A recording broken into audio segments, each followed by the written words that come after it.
We take a state like something like being in love. Okay, when you're in love and the electricity goes off because we have load shedding, does that affect you? No, huh? So think of it when you're in different kinds of states. You know, good positive states. Okay, when you're in this good positive state and bad things happen, it doesn't affect you. This keeps you going forward. It keeps you driving. Like if a car cuts you off in traffic, you must shrink that period of time for you to be emotional about the car cutting you off, or the taxi, or whatever the case is. Because your overarching state is one of being in a good frame of mind, a good state of mind. So we want to make sure that we're changing our state to be positive as much as anything. This has the biggest effect on everything.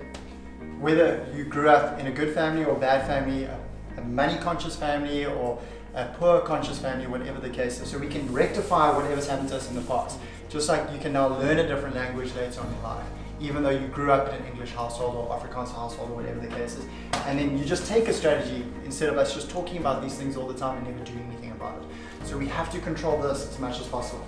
There's three things that control this: physiological, focus, and the language that we're using.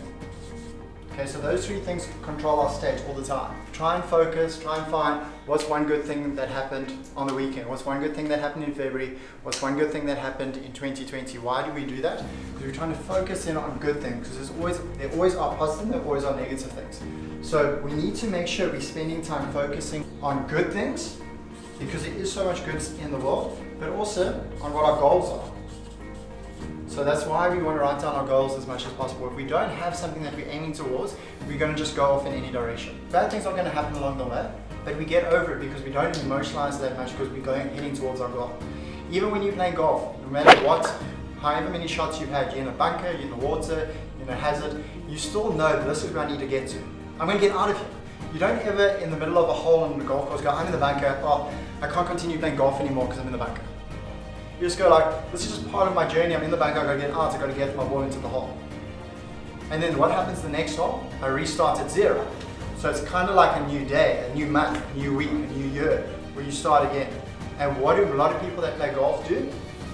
They carry on thinking, I had one bad shot. And because of that one bad shot I had, it affects the next hole, and the next hole, and the next hole. The best golfers in the world, they hit one good shot, whether it's good or bad, they're neutral to the outcome of it for the next shot. And the next shot, and the next shot. Okay, as opposed to you have one bad hole, the first hole, and it ruins your whole 18 holes. How often do we let this happen to us in our lives? What do most successful people do when they talk to other people? They congratulate them, they look forward to their success, they say well done, all those kind of things. What do most people that are unsuccessful, what do they do to their friends? They normally, people want you to succeed until a certain level, and they don't want you to succeed more than them. Okay, so you normally want to help people get to a point, and then once they start doing better than you, oh, you don't like that, because now what's it saying to you? A lot of the time people will bring other people down, but we're doing this to ourselves every single day. In your head, when you're thinking to yourself, you're thinking about, am I good enough, am I bad enough? You know, we have all these discussions going on in our head all the time, so we have to try and make sure whatever we're saying to ourselves, we're also thinking of it. How would this guy who's incredibly successful, how would he think? How would he talk to other people? How would he portray himself? Who would he be as an individual? And then physiological is obviously how we move, how we breathe, how you stand, how you exercise, all those kind of things.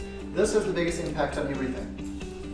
And that's why a lot of people that are successful do a lot of sports or go and exercise at 5 o'clock in the morning.